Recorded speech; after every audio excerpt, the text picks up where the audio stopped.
Olá, eu sou Felipe Recondo e este é o Sem Precedentes, o podcast do Jota, em que nós discutimos o Supremo e a Constituição. O STF começou a julgar nesta semana 3 ações contra um ponto específico da reforma trabalhista aprovada durante o governo de Michel Temer. O contrato de trabalho intermitente é ou não é inconstitucional? Contratar alguém para trabalhar em períodos alternados com pagamento proporcional dos seus direitos seria inconstitucional?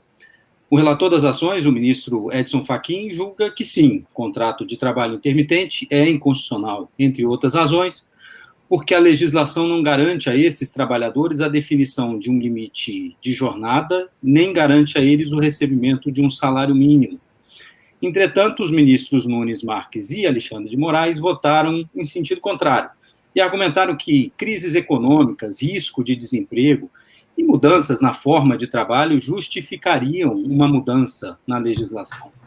Alexandre de Moraes, por exemplo, disse que não há inconstitucionalidade, mas uma inovação, e que a lei deu mais segurança ao trabalhador e não menos garantias. O julgamento foi interrompido por um pedido de vista da ministra Rosa Weber e deve voltar, muito provavelmente, só no ano que vem.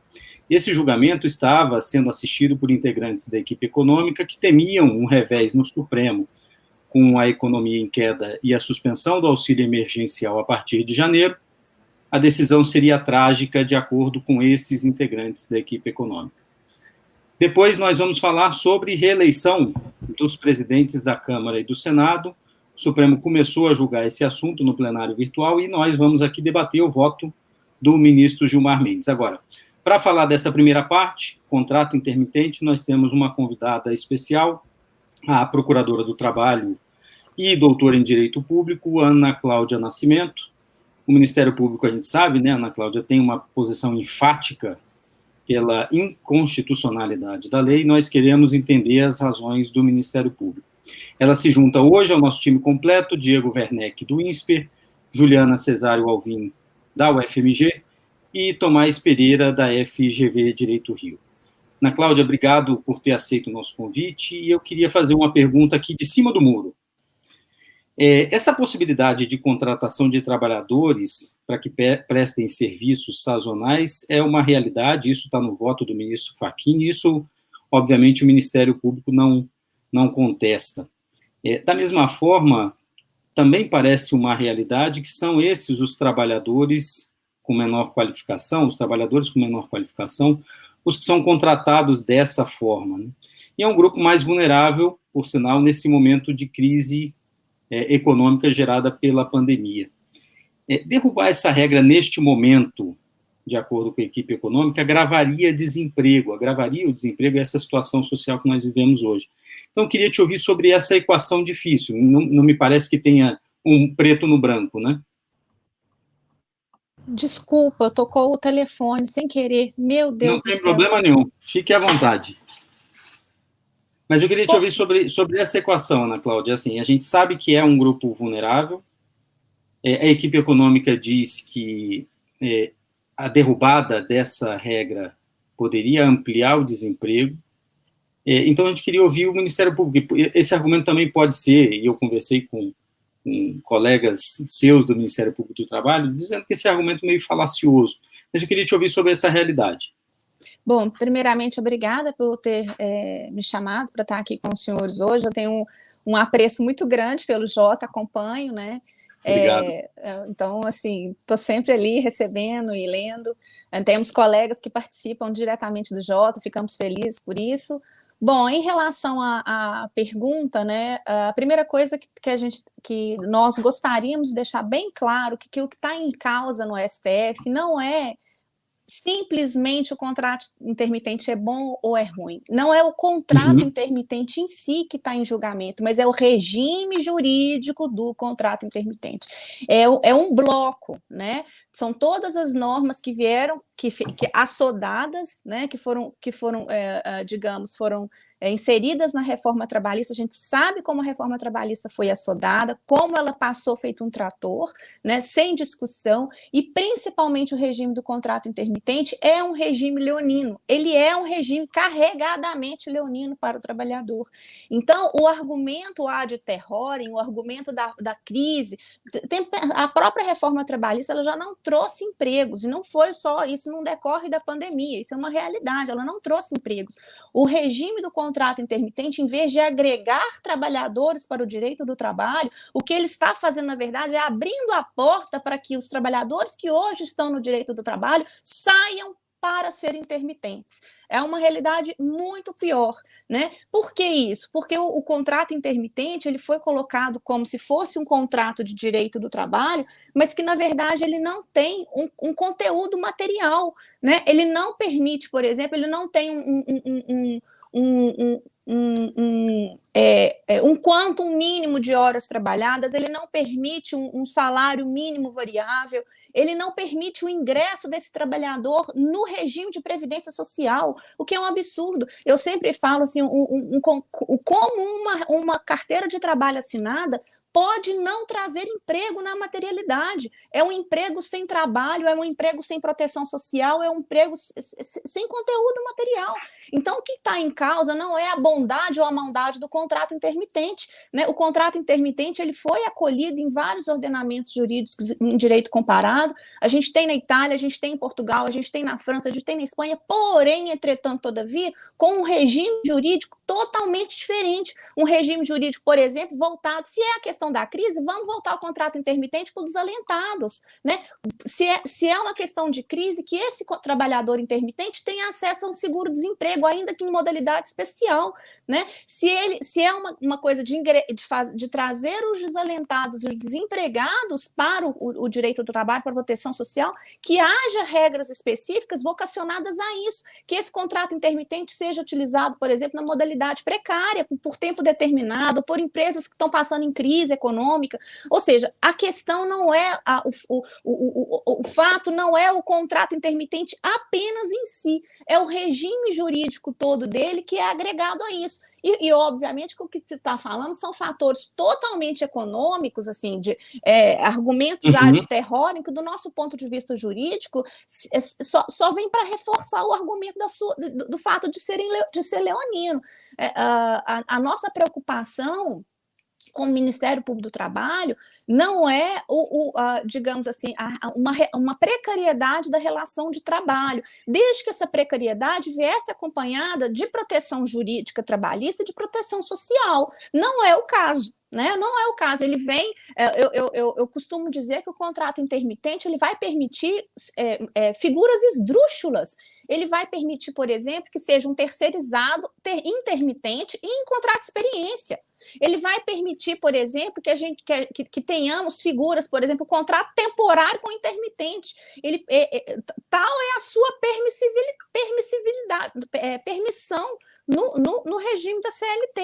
Nós vamos permitir que trabalhadores, portadores de deficiência e aprendizes sejam contratados por contrato de intermitente, aumentando o número de empregados formais no CAGED, sem que isso traga a ele efetivamente uma proteção social, ou uma inclusão no mercado de trabalho, ou uma realização do ponto de vista da atividade profissional. Quer dizer, o contrato intermitente, da forma como estabelecida na CLT, ele, na verdade, ele colocou o trabalhador como um fluxo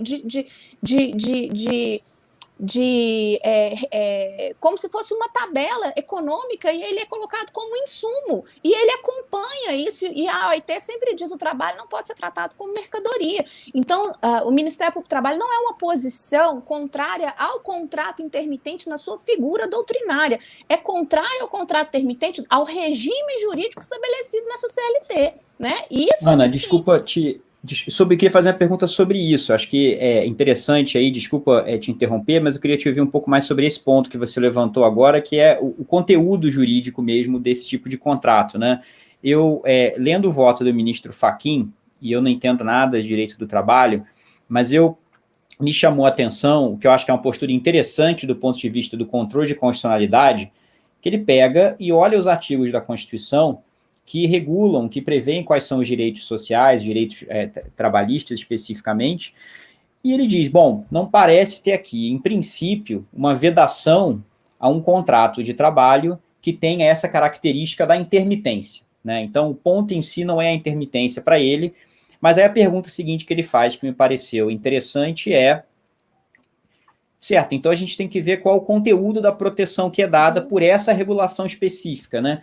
Então, dado que esse é um dos temas que mais foram discutidos na Constituinte brasileira, né? Se você pegar lá os trabalhos dos Constituintes, 87 e 88, tem coisas que passaram sem muita discussão, porque não eram controversas, porque as pessoas não prestaram atenção, mas esses direitos trabalhistas, né, a discussão de estabilidade, por exemplo, foi uma das coisas mais bem discutidas, mais controvertidas, que dividiu muitos constituintes, e eu acho que o ministro Fachin, então, está dizendo, vamos olhar para quais foram as decisões específicas que foram tomadas ali com relação a essas garantias, e vamos ver como que elas são acomodadas nessa regulação proposta pelo Legislativo. E aí, Ana, queria te ouvir, né, sobre o que você chamaria atenção que são essas proteções insuficientes na sua avaliação, se você está de acordo com o que o ministro Fachin apontou como sendo essas insuficiências, por exemplo. Eu estou plenamente de acordo, é irretocável o acordo do ministro Edson Fachin.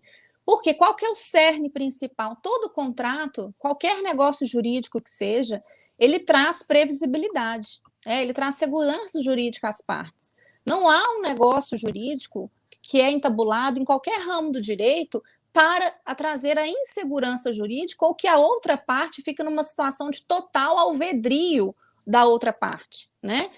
Se a gente transmutar esses princípios gerais, que é um princípio do Estado Democrático de Direito, princípio do Estado de Direito, quer dizer, que segurança jurídica, proteção da confiança, a gente trazer isso ainda para dentro do direito do trabalho, né?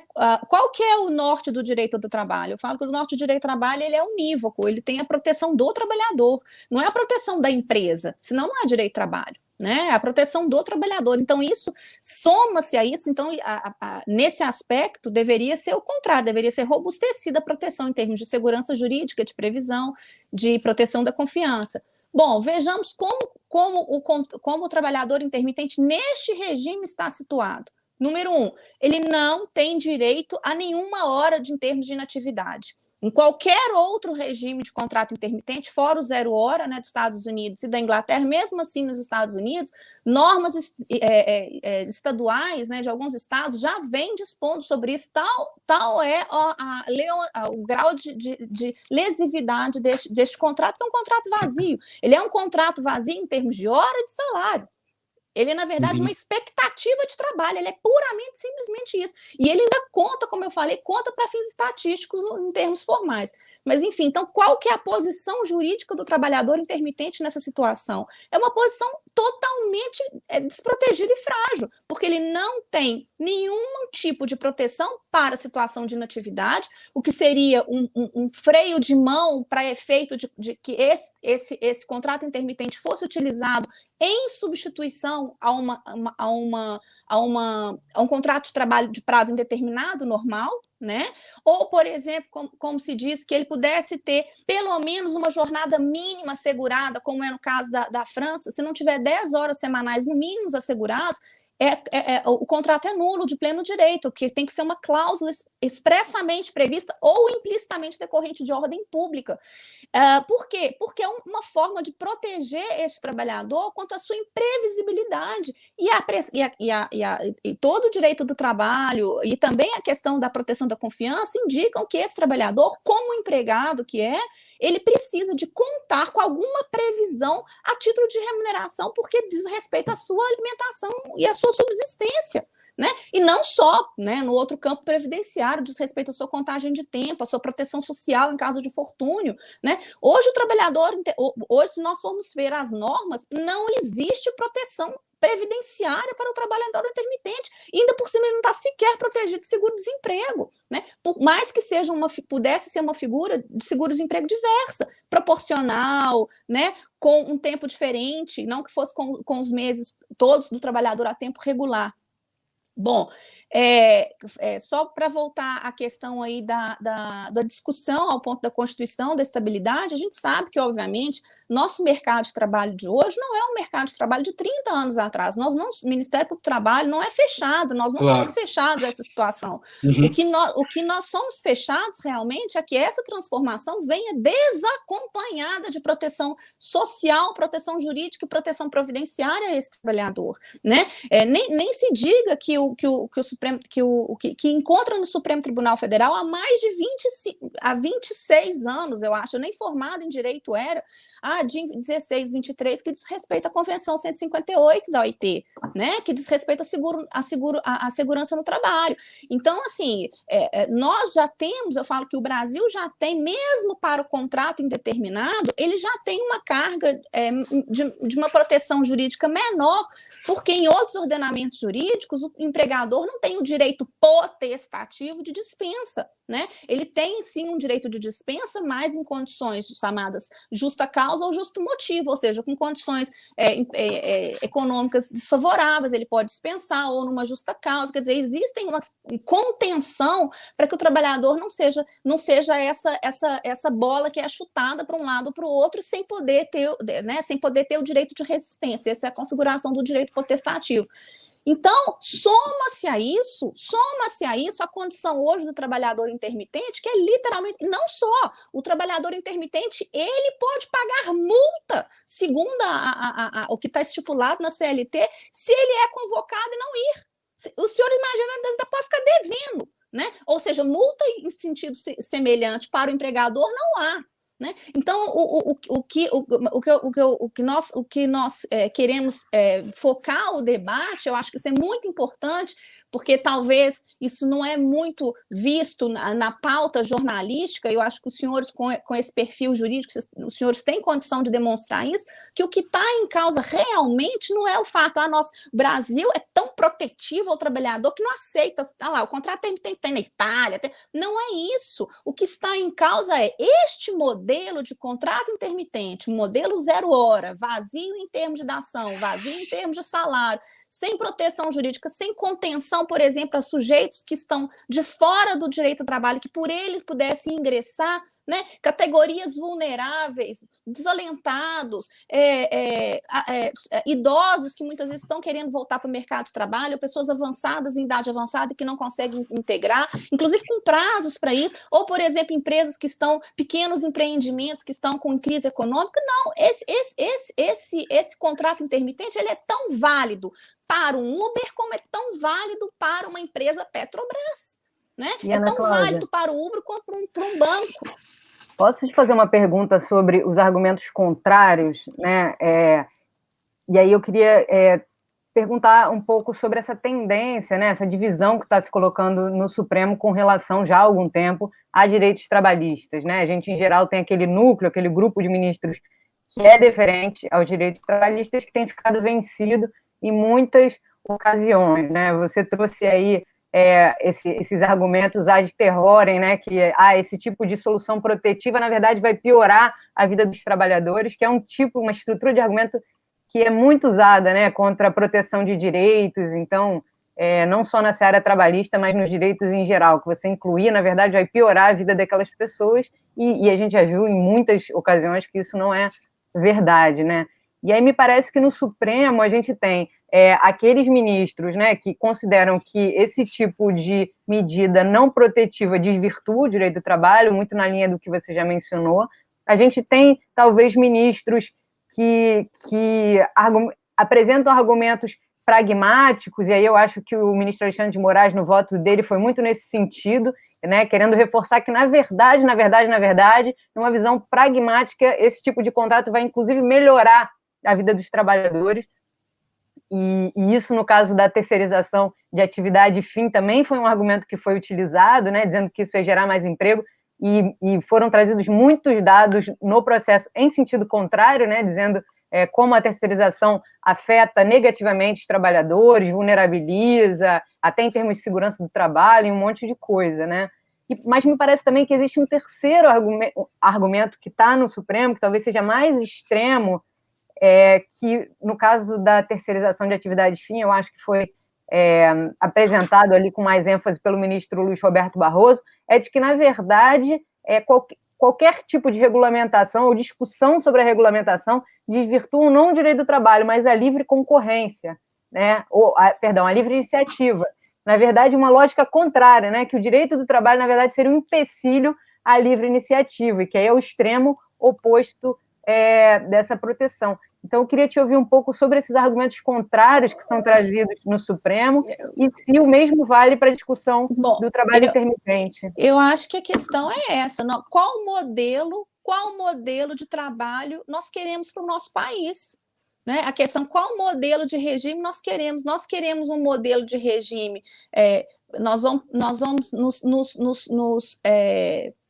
fazer um parâmetro com modelos ultraliberais, ou nós vamos fazer modelos com os modelos que são de Estado Democrático de Direito, com reconhecimento de direitos sociais? Aí é que está, porque, no meu sentido, Alemanha, Itália, Espanha, Portugal ou outros países que são países membros e que também são Estados membros e que também ratificaram inúmeras convenções da OIT, não me parece que por isso eles têm uma proteção social a menos e por causa disso não houve desenvolvimento econômico, né? A questão não é essa, a questão é que infelizmente não se consegue entender que é importante a própria reforma da Previdência, né? A própria reforma da Previdência, em vez de atacar as causas, digamos, da falta de trabalhadores, né? Ataca o próprio trabalhador, né? Enquanto, na verdade, a gente quer que muito mais trabalhadores venham para dentro da Previdência Social, na verdade, nós estamos fazendo com isso que vários trabalhadores saiam da Previdência Social. Então, assim, o argumento, para mim, o argumento econômico, para mim, ele é um argumento, pode ser um argumento forte do ponto de vista pragmático, mas nós estamos tratando com regime jurídico, nós estamos tratando com pessoas, nós não estamos tratando com objeto, nós não estamos tratando com commodities, nós não estamos tratando com produtos, nós estamos tratando com pessoas, né? O trabalhador, mais do que qualquer outro cidadão, ele precisa da sua proteção social, porque ele não tem outra fonte de renda que não o seu trabalho. Essa é a grande realidade. Né? Essa é a grande realidade do país, principalmente em situação de crise, né? Nas situações de crise, o que fez vários países, não só na pandemia, mas ao longo da história, estimularam a empregabilidade, e estimularam a empregabilidade com proteção social, né? Então, assim, o argumento do nossa, isso é um absurdo, a desigualdade social está aí, não é culpa da pandemia só. Né? Então, o argumento econômico me parece um argumento extremamente frágil, extremamente assim, finalístico do ponto de vista de quem é a proteção do argumento econômico, não é uma proteção vocacionada àquele que realmente precisa, né? Eu particularmente discordo, né? O que está em causa ali é uma questão jurídica, é um regime jurídico. Vamos analisar o regime jurídico em comparação ao regime da proteção da Constituição. É isso que está em causa. Né? Mas se fosse, vamos então larga a Constituição de lado, deixa ela para lá e reconhece que a força dos fatos é maior que a força do direito, né? Eu particularmente, assim, realmente tenho quase uma forte repugnância a esse tipo de argumento, né? Porque foi o argumento que normalmente conduziu a reforma trabalhista, e nós já estávamos com mais de 10 milhões de desempregados nisso, e ela não veio resolver o problema, né? A pandemia veio só, na verdade, reforçou a situação de crise, veio realmente para acelerar a situação de crise. E esses trabalhadores que podem ser os intermitentes, que em tese, nossa, vão ter alguma coisa para comer, não vão estar por isso na proteção social da Previdência Social, né? Eles não estão, não é contagem de tempo para eles. Mas, Ana, sobre isso, acho que isso é um bom gancho para tentar, separar algumas coisas e tentar ouvir você sobre elas, que me parece que no que você está falando, né, como você disse, a questão não é o trabalho intermitente, é a sua regulação. E quais seriam os problemas com a sua regulação. Parece que tem três tipos de questões aqui. Né? Um que é a regulação do trabalho intermitente em si, né, do regime de trabalho. Então, número de horas mínimas semanais, número de valor mínimo para essa hora. Aí você, inclusive, deu alguns exemplos, né? Poderiam ter um mínimo de 10 horas semanais. Só que alguém que trabalha 10 horas semanais, se o valor da hora for o do salário mínimo, né? O valor do salário mínimo por hora, essa pessoa ainda vai ganhar menos que o salário mínimo por mês. Ela ganharia um quarto, mais ou menos, do que o salário mínimo por mês. O parâmetro podia ser outro, pode ser que o mínimo que essa pessoa pode ganhar por mês é o salário mínimo. Então, os parâmetros poderiam ser um pouco diferentes, seja no número mínimo de horas, seja no valor mínimo por mês, seja no valor mínimo da hora, né? Atualmente seria o do hora do salário mínimo. Esse é um tipo de questão. Mas me parece que esse tipo de questão não resolve dois outros problemas, né?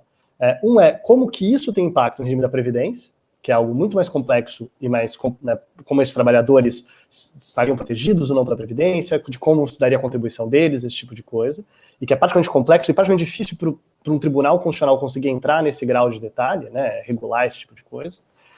Mas tem uma terceira questão de fundo, que eu acho que é inevitável, que é a realidade fática de quem está nesse regime do trabalho intermitente,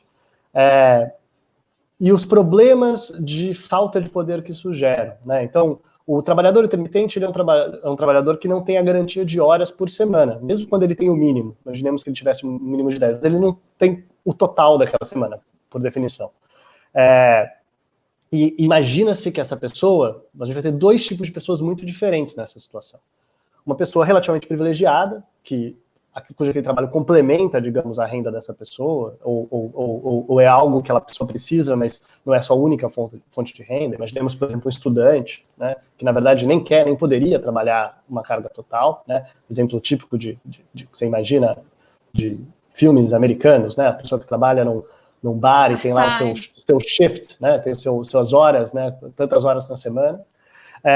Mas você tem a pessoa, que é uma realidade, muitas das pessoas do Brasil, certamente, são pessoas que querem trabalhar uma carga completa e precisam dessas horas, né? E é claro que isso gera vários problemas de falta de poder, de falta de balanço de poder, porque a pessoa que tem controle sobre o número de horas que você trabalha na semana tem muito poder sobre a sua vida, né? Se você vai trabalhar 10 ou 20 ou 30, às vezes está na mão do gerente, e isso gera vários problemas, inclusive problemas relacionados ao mundo do assédio no trabalho, do assédio sexual, enfim, tem várias coisas relacionadas com essa realidade fática. Mas acho que o que eu queria entender talvez separar essas três coisas. A gente fala só sobre o trabalho intermitente, né? Só sobre a regulação do trabalho intermitente. A gente imagina que se tivesse um número mínimo de horas, um valor mínimo de horas, isso seria suficiente para ele ser considerado constitucional? Ou, dada a realidade fática brasileira, na prática, qualquer coisa menos do que o regime completo de proteção seria pouco e nunca protegeria suficiente as pessoas? Vamos lá. Posso pegar um gancho, só um segundo antes, só para pegar carona na pergunta do Tomás. Dentro dessa pergunta dele, tem um impacto diferenciado de gênero, porque se a gente pensar a mulher que está à disposição no trabalho intermitente, isso tem relatos nos Estados Unidos, tem muitos relatos desse problema, né? E que é convocada, digamos, para esse trabalho intermitente com antecedência de 3 dias, que no nosso caso, como é que ela se arranja para deixar o filho, cuidado? Eu entendi toda a preocupação, né? A questão da subsistência do trabalhador, da pergunta do Dr. Tomás, entendi a pergunta também da Juliana, e acho que o que está aí em causa é a questão de pensar o contrato intermitente como um contrato de função social e um contrato vocacionado à política pública de empregabilidade, né? Então, sim, isto sim seria uma primeira questão. Vamos pensar o contrato intermitente como uma política de empregabilidade social? Então, qual seria o foco, quais seriam as limitações e as contenções e o foco que a gente quer atingir do ponto de vista subjetivo com este tipo de contrato? Sim, eu teria argumentos inúmeros para aceitar um tipo de contratação nesses moldes, né? Ou seja, que atingisse uma população que eventualmente não pode se dedicar o tempo inteiro, que atingisse uma população que está excluída do mercado de trabalho, que tivesse uma previsibilidade, ela já soubesse a partir da priori quanto tempo ela ia trabalhar, e que, portanto, aquele empregador só poderia fazer uso deste tipo de sujeitos, né? Desse tipo de enquadramento, né?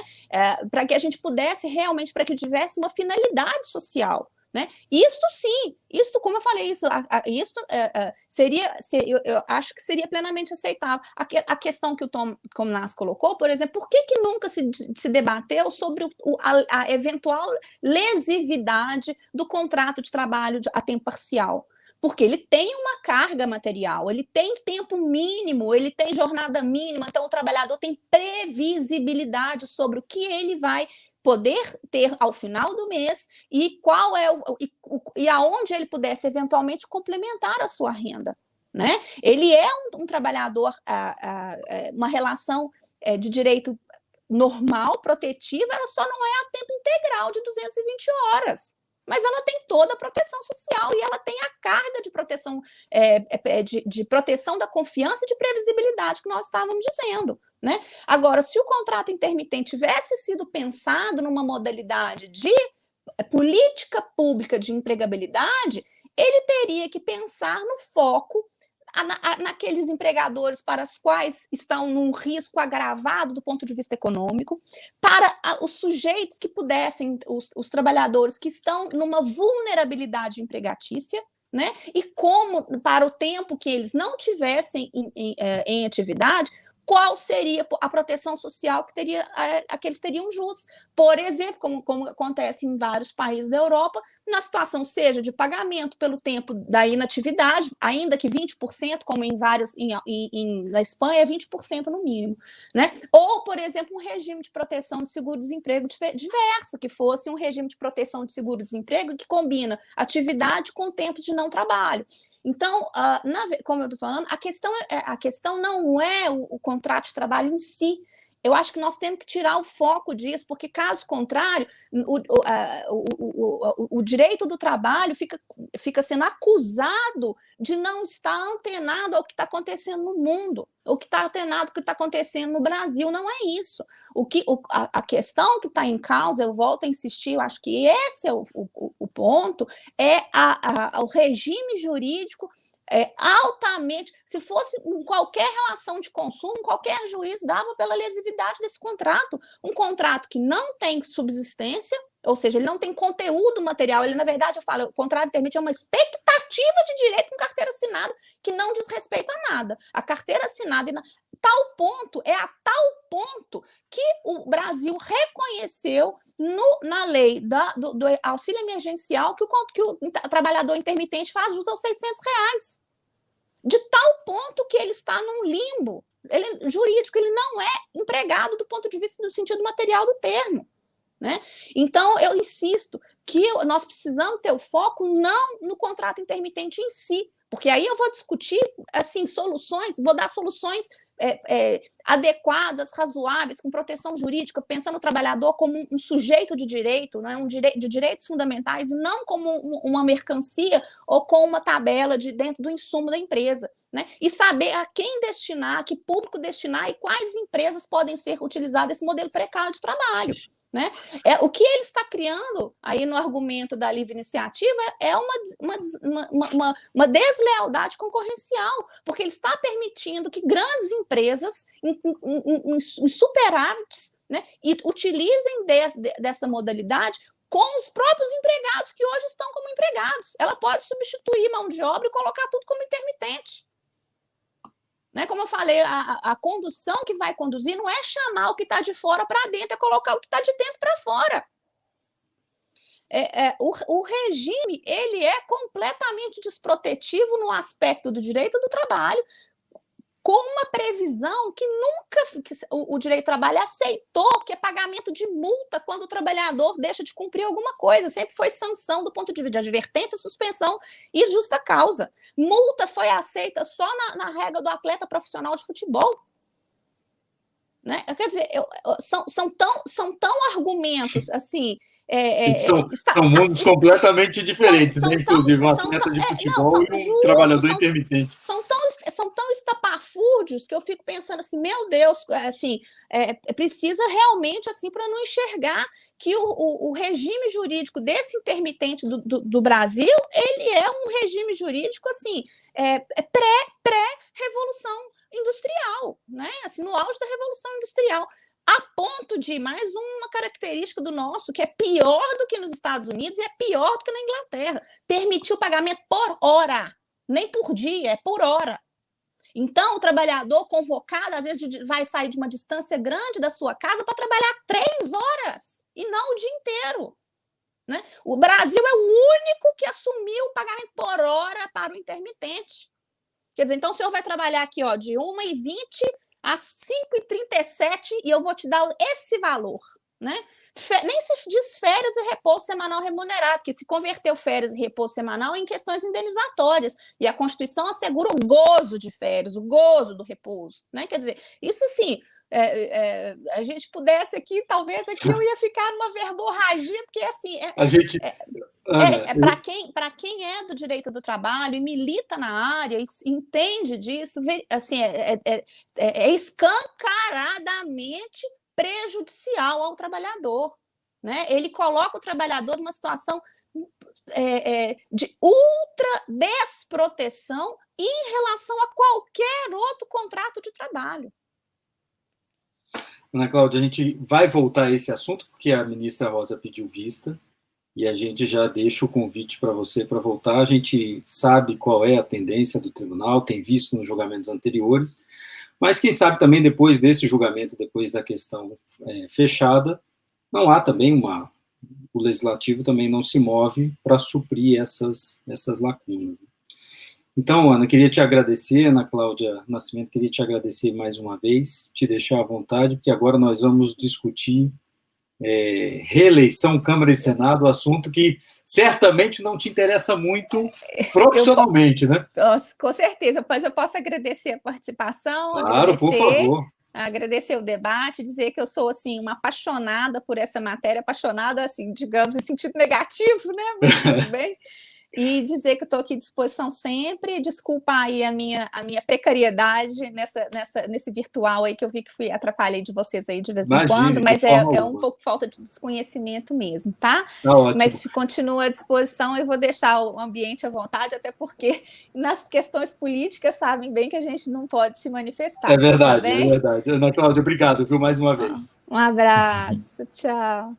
Obrigado, Ana Cláudia. Bom, gente, agora a gente continua aí debatendo reeleição dos presidentes da Câmara e do Senado. A gente está gravando esse programa na sexta-feira. Até agora, já temos aí alguns votos a favor da constitucionalidade, ou seja, da possibilidade de Rodrigo Maia e Davi Alcolumbre se candidatarem a mais um mandato. Voto do ministro Gilmar, bastante extenso, e eu queria ouvir vocês sobre as posições até agora colocadas no plenário virtual. O ministro Gilmar diz que pode, diz que é constitucional uma reeleição, mas que isso só se aplica daqui para frente. Portanto, Rodrigo Maia pode se candidatar. Cássio Nunes, ou melhor dizendo, ministro Nunes Maia, diz que é constitucional, é possível a reeleição, mas que a regra já vale para agora. Portanto, só Davi Alcolumbre pode se candidatar. Então, eu queria ouvir vocês. Quem é que quer começar? Porque eu sei que vocês já debateram bastante o voto antes de começar aqui contando o bastidor, vocês já estavam até espumando para falar do assunto. Então, quem começa? Diego, pelo jeito. Eu queria começar, Felipe. Esse é um caso que a gente já falou muitas vezes aqui no programa, né? Eu acho que 3 ou 4, talvez seja a 4ª vez que a gente volta a esse tópico no programa. Eu queria começar dizendo por que a gente fala tanto desse caso, né? E ao fazer isso, eu vou repetir coisas que a gente já falou em programas anteriores.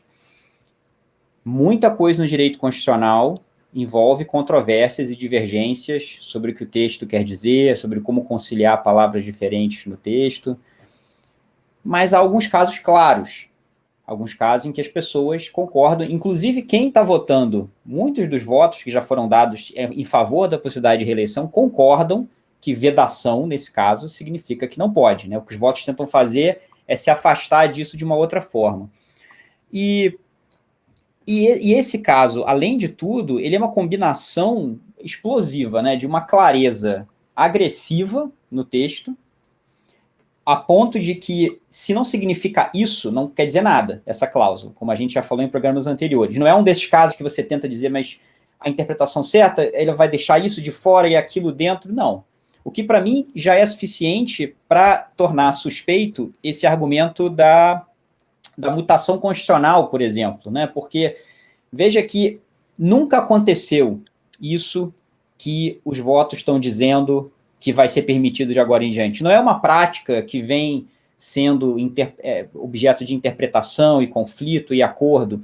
Isso diz respeito à reeleição no caso de mandato tampão, por exemplo. De fato, aí é uma transformação que já vem acontecendo, já foi adotada por interpretações internas, já de fato aconteceu várias vezes.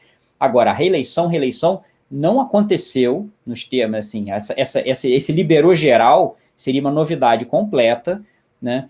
E a razão pela qual é que eu acho que talvez tenha sido difícil até hoje juntar, né, o desassombro necessário em todos esses atores políticos e ministros do Supremo para dizer, esse artigo que claramente diz que está vedado com recondução não serve para nada. Então, de um lado, tem essa questão jurídica, de outro, politicamente, né, os destinatários, os beneficiários são muito claros dessa regra, né? Essa não é uma discussão de engenharia institucional, essa é uma discussão de conjuntura, né?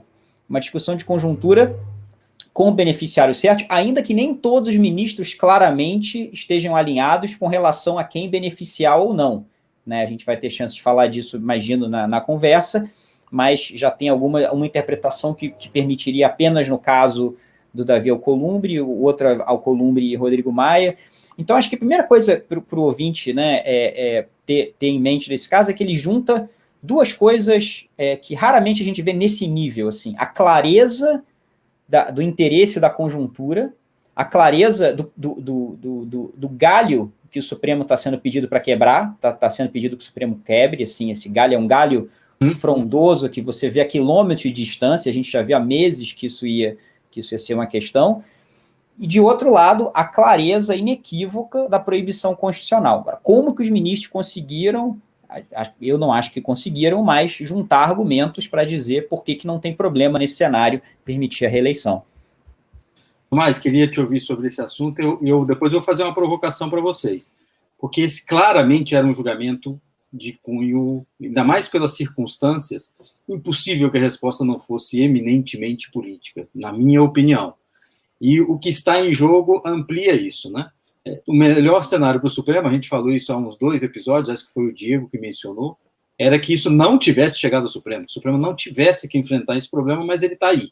E no voto do ministro Gilmar, ele diz, o Supremo não pode definir quem é o candidato, porque, de fato, se disser não pode Rodrigo Maia se candidatar, ele vai estar definindo praticamente a eleição. Mas queria te ouvir, Tomás, sobre isso. Todo esse imbróglio. Não, obrigado.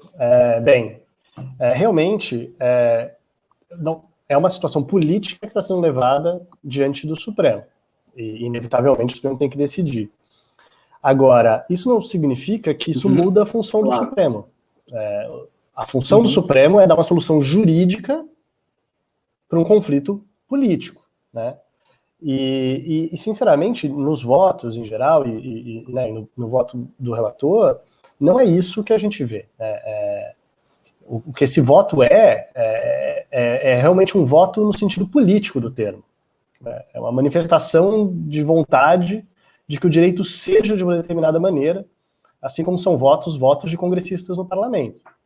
Agora, do ponto de vista jurídico, né, como documento que apresenta uma interpretação constitucional coerente, o que nós temos é uma coleção de sofismas, de analogias equivocadas em casos diferentes, em que casos diferentes são tratados como se fossem iguais, em que não sectors são empilhados uns sobre os outros para se construir uma grande ilusão de que o que se faz é a interpretação jurídica e não simplesmente tomar a decisão política que se quer sem qualquer contrição ou constrangimento, né? Então, é um voto muito problemático e não é só questão de quem deu o voto, que acompanha o voto também,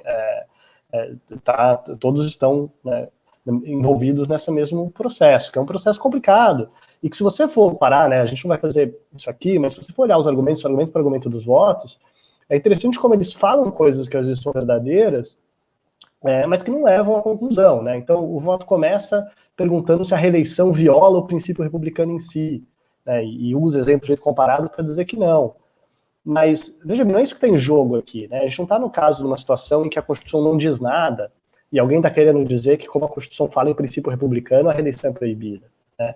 Ou que alguém está querendo emendar a Constituição para incluir uma proibição e alguém está argumentando que o princípio republicano permite ou proíbe essa emenda, né? A gente está diante de uma regra específica. A Constituição tem uma regra específica, que é uma regra originária da Constituição, né? Uma regra originária, inclusive, que é, digamos, minimizada no voto de uma maneira curiosa, né? É dito que essa proibição de reeleição, ela surgiu no direito brasileiro nas constituições durante a ditadura. E esse pedigree, digamos, autoritário, o fato de ter sido na ditadura que isso surgiu, faz parecer que ela está contaminada. Então a gente tem uma regra constitucional originária que parece que é contaminada, né? Porque ela reproduz uma regra que existiu pela primeira vez no regime autoritário. Mas assim, ela reproduz, mas ela foi reproduzida pelos constituintes eleitos da transição, né? Então são os mesmos constituintes que são tantas vezes celebrados por serem os líderes dessa transição, constituintes que empoderaram o Congresso depois de um período tão grande de autoritarismo. Então parece que é estranho esse uso histórico, né? Então a gente vai ter que fazer isso agora, vamos ter que mapear todas as inovações constitucionais da ditadura, verificar se elas foram espelhadas na Constituição de 88, e caso toda vez que isso acontecer, essa norma vale menos. É isso? Então é curioso esse uso, né? É claro que não pode significar isso, né? Inclusive, da mesma maneira, existe uma comparação com os estados, de novo, tem a ver com isso, né? É dito que o Supremo já decidiu em casos anteriores que essa vedação não existe para os estados, né? As assembleias legislativas dos estados, os presidentes podem ser reeleitos. E o Supremo, basicamente, às vezes, estabelece que uma regra que existe na Constituição que afeta o governo federal, ela deveria vincular os estados também. Esse não é um caso desse. Então, realmente, isso significa que isso não é um princípio tão central para o nosso constitucionalismo que tem que ser mimetizado por todos os estados. Isso é verdade. Mas não significa que ele não vale para o Congresso. Porque a regra específica, o fato de que ela não é uma regra que é tão importante, que tem que ser reproduzida, mesmo na ausência, não é que a Constituição diz isso foi excepcional, mas na ausência de uma regra constitucional para os estados têm que obedecer, não significa que ela não deve valer para aquele caso que ela diz, que é o Congresso, né? E assim, sobre a questão da prática, o Diego já falou sobre isso, né? Parece que estão validando uma prática que é recorrente, só que não é isso que está acontecendo nessa decisão, né? Poderia ser, se tudo que a decisão dissesse é que a interpretação que tem valido, que mandato tampão não conta, né? Que se você foi eleito no meio de um mandato, cumpriu, eleito, e daí você quer se reeleger para o próximo, você pode, né? Que é a interpretação que vinha valendo. Ou se tivesse dito que a reeleição é possível quando ela é para uma legislatura diferente, quando teve uma eleição. Se fosse só isso que o voto dissesse, realmente eu acho que daria para você dizer que está no limite de preservar o sentido do texto e que você está simplesmente revalidando uma prática, porque essa prática já existe e tem existido mesmo.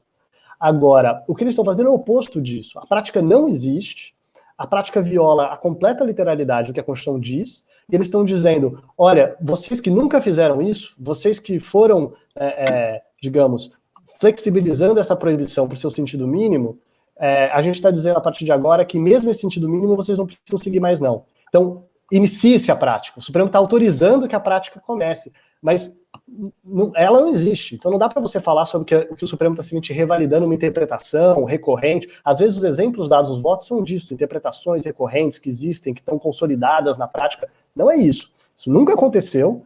E se o Supremo não desse esse voto de hoje, talvez nunca aconteceria, né? Então a gente tem que estar bem claro que o que está sendo feito aqui hoje é muito problemático mesmo, porque basicamente significa quase que o que a Constituição, quando a Constituição diz vedado, que algo é vedado, que não é bem assim, que dependendo da conjuntura, dependendo dos interesses, dependendo do pragmatismo político de quem estiver decidindo, essa situação pode ser relativizada. Tomás, uma coisa que você está trazendo aí, que eu quero tratar também, né, que eu acho que é muito importante da sua colocação, é o que isso significa para a interpretação constitucional e para a legitimidade do Supremo como um todo. Se um voto que é dado no âmbito do Supremo em nada difere de um voto político, né, isso coloca em xeque, coloca em questão qual é a função do Supremo como órgão jurídico, né? E até essa discussão está presente no nosso debate anterior sobre trabalho intermitente, né? E o que diz a Constituição sobre isso, né? Não ceder, não se dobrar à realidade ou ao puro pragmatismo.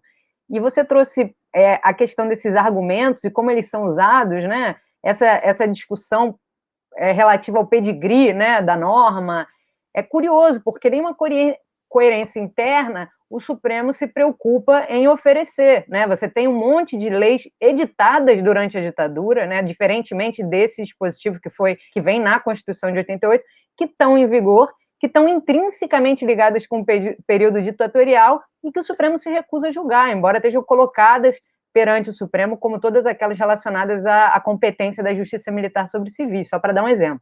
E com relação à questão do atropelo ao texto, né, é interessante também que não há uma preocupação em dialogar com a jurisprudência do Supremo, em que essa questão da literalidade também veio à tona, né? Então, a gente tem outros casos do Supremo, né? Não é o primeiro caso que o Supremo ignora ou atropela o texto, mas ele tem feito isso de maneiras diferentes e a gente pode até considerar que, em algumas ocasiões, a superação do textualismo ela pode ser justificada, né? Em algumas circunstâncias, você mencionou casos em que existe ambiguidade, casos em que aquele elemento, embora não seja a interpretação mais óbvia, ela pode ser construída, por exemplo, a partir de uma interpretação sistêmica, que é exatamente o caso das uniões homoafetivas, né?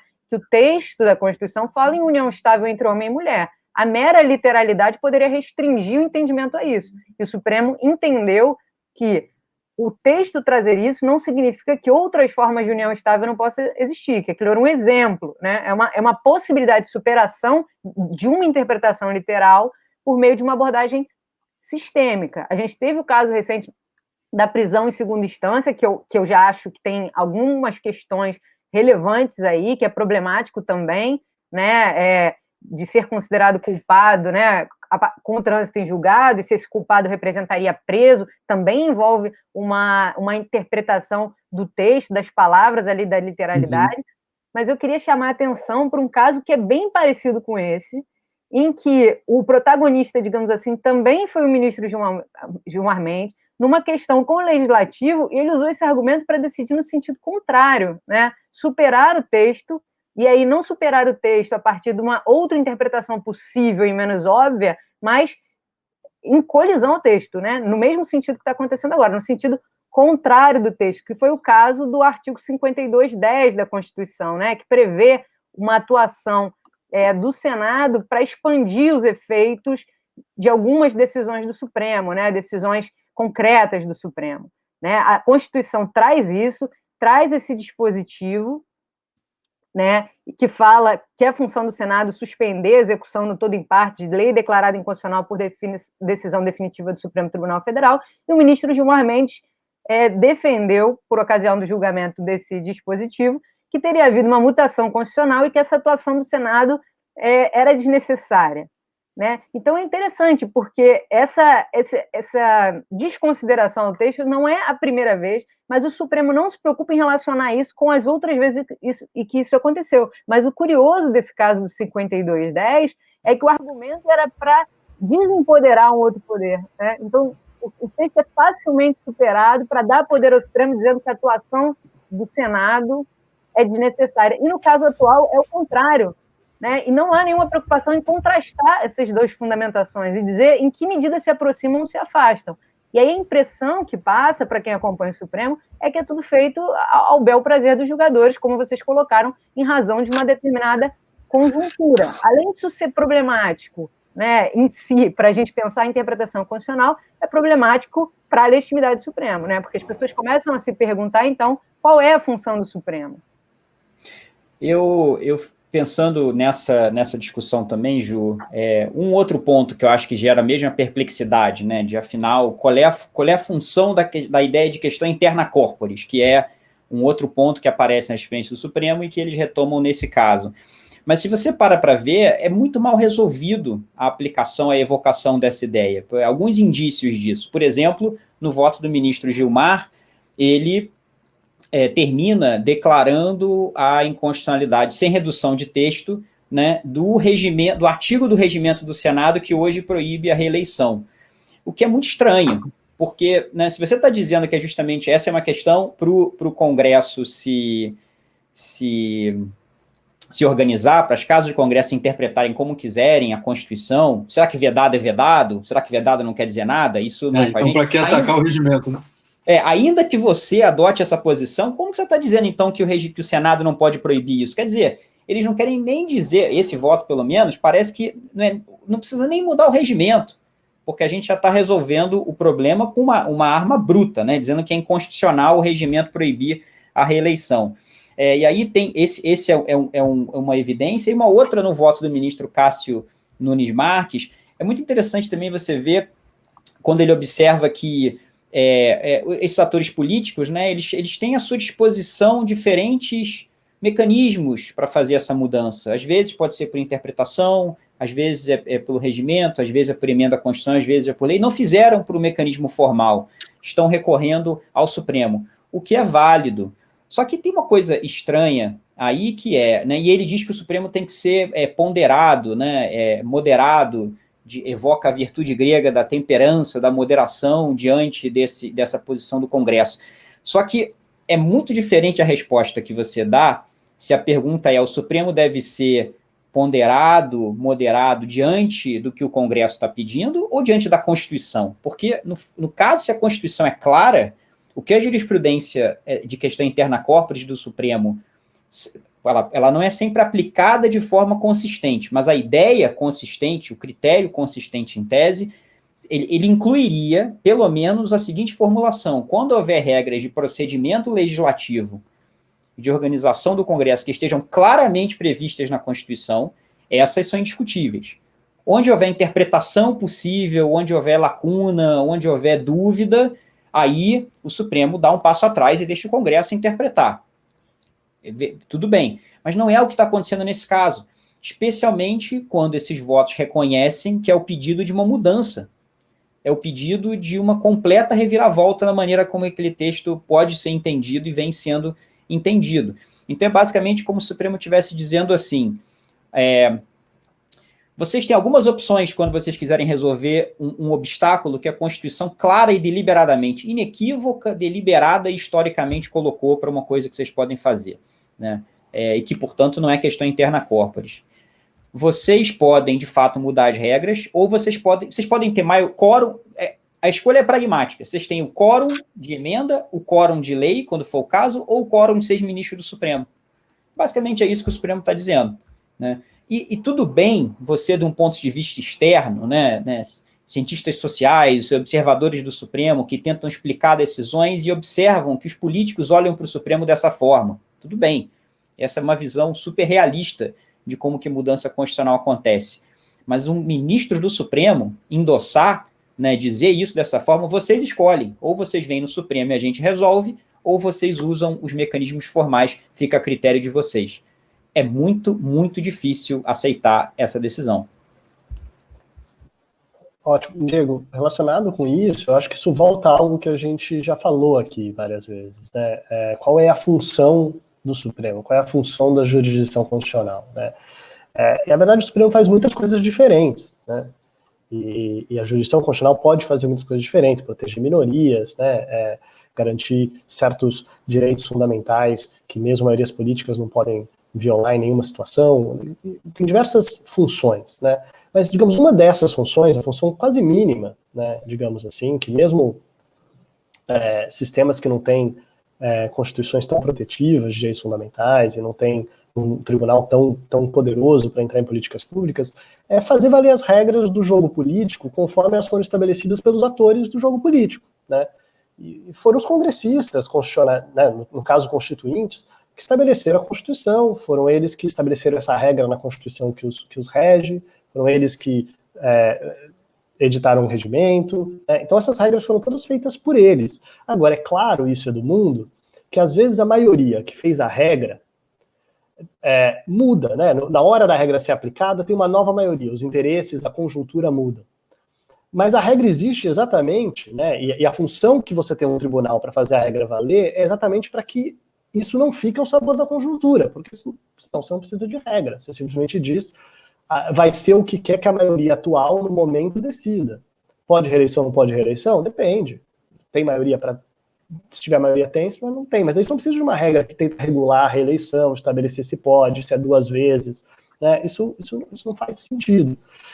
E eu acho que é importante a gente pensar nisso, né? Relacionado ao que você falou, né? A gente não está numa situação em que o Congresso poderia emendar a Constituição. Está lá. Ninguém está dizendo que isso é cláusula pétrea, e não é mesmo. Eu acho que seria. Eles gastam muito tempo tentando dizer que é isso, que não viola o princípio republicano, que não é cláusula pétrea. Realmente, cláusula pétrea não é, mas você precisa mudar a Constituição. Você não vai no Supremo pedir para que o Supremo faça isso por você porque você não tem os votos. Ou, no mínimo, mudar o seu regimento, que também eles não fizeram. Né? E o Supremo está dizendo, nem precisa, você não tem votos para mudar o regimento, isso não é um problema. É um problema o Supremo dizer isso, porque garantir com que esses procedimentos mínimos, né, que se você quer fazer algo, então você precisa mudar o regimento, que se você quer fazer algo, então você precisa emendar a Constituição, digamos que é quase que a função mínima de você ter um tribunal independente, relativamente independente, relativamente autônomo da política, para fazer valer isso. E dando teu exemplo, eu fiquei pensando o que mostra ainda mais o quanto isso é contingente. Né? O voto do ministro Gilmar Mendes fala que a reeleição agora pode ser só uma, mas por conta do limite da anuidade, como ele estaria mudando a regra, que não é exatamente verdade, porque a regra já era assim antes, mas enfim, como essa decisão é nova, isso não vale para o momento atual. Né? Então a anuidade limita o que eles estão fazendo. Porque imagina se fosse o contrário. Se os congressistas mudassem o seu regimento para permitir a reeleição, que não permite hoje, se fizesse isso essa semana, será que o mesmo ministro diria, pela anuidade, está ótimo, isso vale para a próxima eleição, mas não para essa que é menos de um ano. Né? Seria interessante isso. Isso seria tipicamente uma função do Supremo. Né? Você tem uma regra neutra que fala, gente, vocês têm maioria, vocês podem mudar a regra. Mas a gente quer proteger as regras de simples situações de conjuntura. Né? Vocês não vão mudar a regra já tendo um candidato. Por que você exige-se que isso seja feito com um ano de antecedência? Porque você não quer mudar a regra quando você quer que tenha um mínimo de incerteza, que quando você está estabelecendo a regra, você já não sabe exatamente quem são os candidatos, quem tem apoio, quem não tem apoio. Agora, descritivamente o que está acontecendo hoje é que o que o Supremo está fazendo é interferir numa eleição em que a gente sabe exatamente quem são os beneficiados, quem não são, quem é o presidente da Câmara, quem é o presidente do Senado, e assim por diante. Mas, Tomás, você está dizendo que está interferindo, e eu fico pensando no cenário, a gente ficou discutindo isso essa semana. Se seria melhor que o Supremo não decidisse, ou se seria melhor que decidisse. E eu dizia, não decidir, todos nós sabemos, né? O não decidir também era uma decisão. Mas vocês acham que teria sido melhor, desse ponto de vista, de tudo que vocês estão criticando aqui, que o Supremo ficasse em silêncio sobre esse assunto e deixasse a realidade acontecer? Eu acho que sim, retomando um ponto do Tomás, os instrumentos, no mínimo você mudaria o regimento do Senado para alterar isso, mudaria a uma PEC, aí você vai dizer, mas não tem quórum político para isso, certo, mas como o Tomás falou, não é que há um obstáculo jurídico a você fazer isso intransponível, né? O Supremo, ao não decidir esse tema agora, ele não estaria se omitindo, né? Politicamente, talvez, mas do ponto de vista jurídico, você tem um status quo claro, você tem caminhos claros para alterar isso, né? Não tinha uma barreira jurídica a ser levantada o seguinte, né, Diego? Eu sou talvez o mais realista desse ponto de vista que vocês falaram, como, inclusive, num ponto de vista um pouco pejorativo nesse sentido. Né? Mas, assim, era evidente que esse conflito chegaria, que o caminho estava sendo levado a isso, mas não tinha nenhuma organização, porque ninguém sabia, por exemplo, se o Rodrigo Maia ia se viabilizar como candidato ou não, se Davi Alcolumbre ia se viabilizar ou não. Portanto, num cenário de guerra interna dentro do Congresso Nacional, impossível que os caminhos fossem seguidos. E, claro, não estou discutindo que a Constituição é objetiva ao vedar a reeleição. Mas esse caminho legislativo, ele não existia. É impossível. E no momento de conjuntura como nós estamos vivendo, me parece que pedir a racionalidade, é claro que a gente sempre tem que partir para o dever ser, né? O Supremo deveria fazer tal coisa e tal, mas nesse quadro de racionalidade, ninguém está sendo racional nessa história. Ninguém está olhando para o texto, e mesmo os partidos interessados, a gente não vê o Arthur Lira batendo bumbo, por exemplo, que é candidato, e dizendo que a decisão do Supremo é um absurdo. Está em silêncio. O silêncio dos demais também me chama muita atenção. Mas será que não faz parte, se a gente for ser deferente aí essa argumentação do interna corporis, né? Não faz parte também que o legislativo encontre os seus caminhos? Quer dizer, não está encontrando os caminhos. Pois é, eu acho que era isso que eles queriam, né? Que, assim, claro, transfere a responsabilidade, mas eu acho que tem um elemento importante que é levar a sério outro poder também pode envolver isso, né? Deixar a cargo dele que se vire, que se resolva. Mas eu queria chamar a atenção para duas outras coisas. Eu acho que assim, a revolta, nesse caso, não minimiza a dos outros casos, né? É isso, o Supremo não está inventando isso agora, ele já fez nas outras, e eu acho que é o acúmulo disso que também exacerba mais ainda esse uso casuístico das justificativas, né? E a falta de coerência. Quer dizer, a gente não está pedindo racionalidade só nesse caso, é no conjunto de decisões. Se você vê que e esse tipo de decisão do Supremo, sem uma preocupação sistêmica de explicitar bases claras sobre as quais ele está se fundando para que a gente possa criticar, gerou consequências muito ruins para a política recentemente. E o Supremo parece não estar fazendo um acerto de contas com isso, mas exacerbando o uso disso, e talvez agora num outro sentido, né? Contra, talvez, o governo. Vai ficar mais claro isso mais para frente, mas assim, a direção para onde isso vai importa menos, eu acho, nesse momento, porque isso deriva de um acúmulo de coisas. E uma observação final aqui que eu queria fazer sobre isso é o fato de isso estar sendo julgado no plenário virtual. Houve pedido de destaque das partes e o ministro Gilmar Mendes sequer apreciou esse pedido, né? Eu estava com o processo aberto aqui, não houve despacho sobre isso. Isso também é uma certa falta de respeito argumentativa, né? Você deveria justificar porque, num caso que a gente está aqui discutindo já há vários programas, que a sociedade está discutindo, que tem uma grande controvérsia, isso vai ser julgado no plenário virtual e não no plenário presencial, como inclusive pedem as partes. Pelo menos eu acho que uma resposta, uma fundamentação, o tribunal tem o ônus de dar, de oferecer.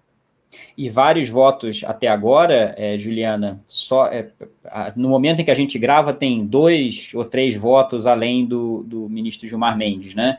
E 2 ministros, Lewandowski e Alexandre de Moraes, seguiram sem apresentar voto próprio, né? O que também exacerba esse problema do plenário virtual. Esse seria um caso que seria absolutamente indispensável à discussão mais pública e interativa possível.